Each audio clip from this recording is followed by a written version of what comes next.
రైతు సోదరులకు నమస్కారం అండి. ప్రస్తుతం మనం వచ్చేసి శ్రీరాములపల్లి గ్రామంలోని నేరెళ్ల కరుణాకర్ రెడ్డి గారి యొక్క పసుపు తోటలో మనం ఉన్నాము.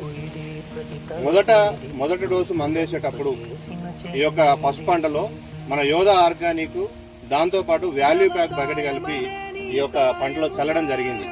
వాల్యూ ప్యాక్ లో ఉండేటువంటి 6 రకాల ప్రొడక్ట్లు, ఒకటి ట్రైకోడర్మా, రెండోది సూడోమోనాస్, అలాగే మైక్రో న్యూట్రియంట్, రెండోది tillering booster, anti fungal, anti bacterial ఇవన్నీ ఉండడం వల్ల నేలలో ఉన్నటువంటి పోషకాలన్నీ మొక్క తీసుకొని పసుపు అయితే మంచి ఏపుగా పెరగడం జరిగింది.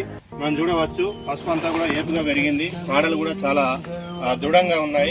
ప్రస్తుతానికైతే పసుపు చాలా ఆరోగ్యంగా ఉందని రైతు తెలియజేస్తున్నారు.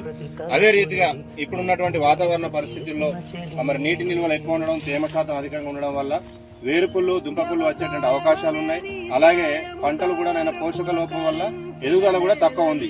కాబట్టి వాల్యూ ప్యాక్ అనే బకెట్ ఒకటి 13 కిలోలు ఉంటుంది. ఒక ఎకరానికి ఒక బకెట్ తీసుకుని వచ్చి మీరు ఏదైనా సేంద్రియ ఎరువులో కానీ లేదంటే మీరు వేసేటువంటి ఫర్టిలైజర్లో కానీ కలిపి మీరు చల్లుకోవడం ద్వారా మంచి నాణ్యమైనటువంటి మంచి ఎదుగుదల మొక్క ఉండే విధంగా ఈ యొక్క వాల్యూ ప్యాక్ అనే బకెట్ సహకరిస్తుంది. కాబట్టి ప్రతి ఒక్క రైతు వాల్యూ ప్యాక్ బకెట్ చల్లుకోవడం ద్వారా మంచి ఆరోగ్యకరమైనటువంటి పంటను